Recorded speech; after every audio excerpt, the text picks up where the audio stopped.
Properly cemented joints are essential for the effectiveness of any plastic pipe system. Before starting the installation, make sure you are prepared with all the right materials for the job. The proper primer, cement, and if necessary cleaner, the right size applicator, and enough manpower in your joining crew for the size of the job.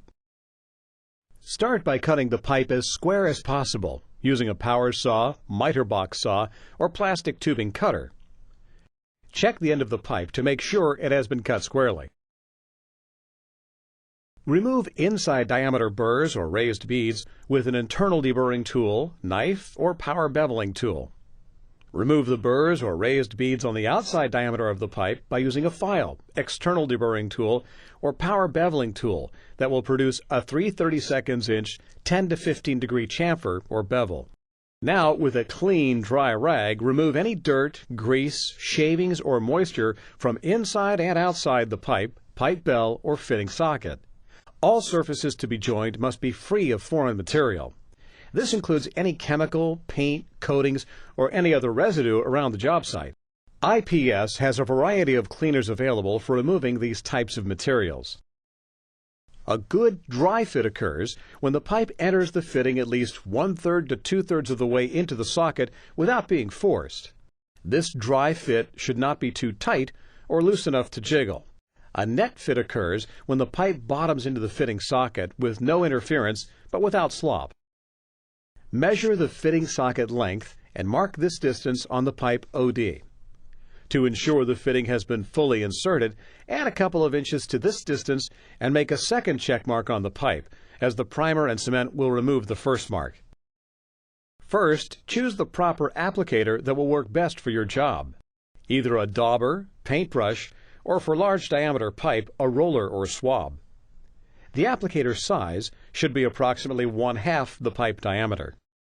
The application of primer is an extremely important step in creating a first-class, long-lasting joint.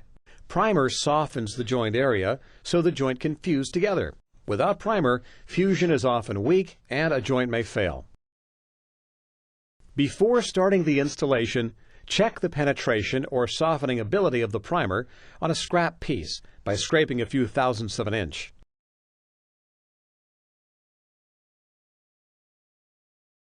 Now, apply primer, vigorously working it into the fitting socket, keeping the surface and applicator wet until the surface has been softened.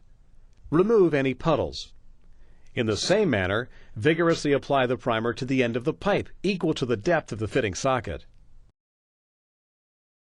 Then apply a second application of primer to the fitting. Do not allow primer to run down the inside of the fitting or pipe. In the case of belled end pipe, do not allow the primer to run past the bell socket into the pipe.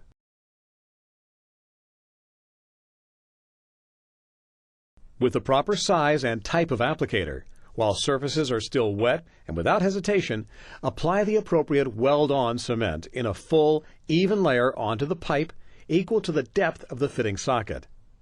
Then immediately apply a medium layer of cement to the fitting socket. Avoid puddling. Without delay, apply a second even layer of cement on the pipe. Most joint failures are caused by insufficient application of cement. Do not let the cement run down the inside of the fitting or pipe.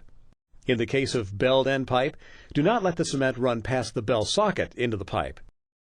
Working quickly, assemble the pipe and fitting while the cement is still wet. If not completely wet, recoat parts before assembly. Twist 1/8 to 1/4 turn until reaching pipe stop. Do not continue to rotate after the pipe has reached the socket bottom. Hold the joint together for a minimum of 30 seconds, or more depending on the temperature. This will eliminate movement or joint pushout. Then wipe off the excess cement, including the ring or bead around the socket entrance. This will help the joint to cure faster. Avoid disturbing the joint as it cures. If cement coatings have hardened, cut pipe, dispose of pipe and fitting, and start over. Do not assemble partially cured surfaces.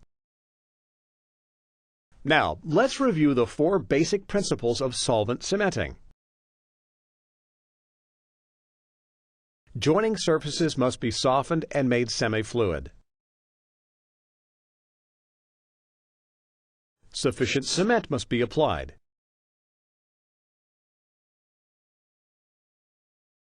Assemble while still wet and fluid.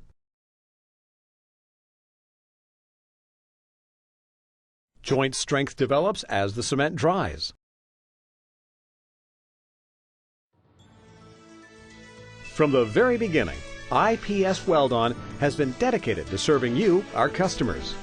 We continually strive to offer the most advanced products available for joining plastic pipe. Along with our products, it is our mission to provide you with the knowledge and educational tools so that every job you perform delivers the best possible results. IPS WELD-ON, creating a strong bond with you. IPS WELD-ON would like to thank all the companies involved in the making of this training movie.